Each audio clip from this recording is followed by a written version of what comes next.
आमे ओडिया और बेंगली मानक भितर गोटे सिमिलारिटी है आमको बहुत भल लगे माछर जेकोसी रेसिपी तेणु सप्ताह तो 2-3 थर घर समस्तଙ୍କର माछर बनी थाए रेसिपी आ बहुत सहज उपाय बहुत कम तेल मसला केमती करेंगे। आज मुझे दही माछ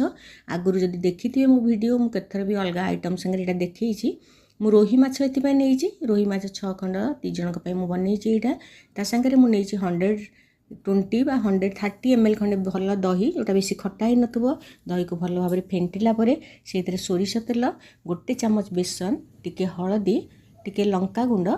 आ लुण जी आम सब जिनस एका सारे मिसईकी रखीदबा ताकि बहुत जल्दी माछ तरकारी भी हम कि मैरिनेट तो निश्चय घंटे 1.5 घंटा करने को पड़ो। दही को भल भाव मिसई देलापर माछ को भल भाव धोईकी परिष्कार भाव जो सुखिला करके रखिथिबा सेटा को दही संगे मिसईबा। ए बेसी पानी एबे दवा दरकार नहीं दहीर जेतिकी कंसिस्टेंसी अच्छी से अनुसार माछ को मिसईबा।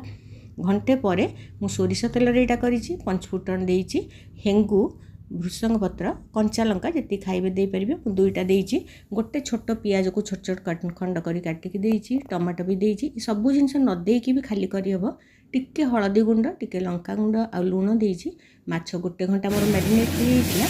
तापर ताकू देला परे टिके पानी खाली से जो थे मोर बोल रे थिला ताकू धोईकी मु दे देइछि। तापर एबे माछ पूरा एकदम सीम रे सिझिबो आ किछि भी घोड़ेइबेनी कहीं दही फाटी जिवो आमे दही न फाटिबा पई बेसन जदियो यूज करछे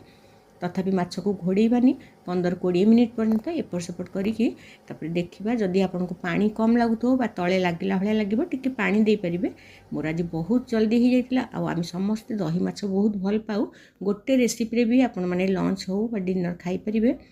थैंक यू।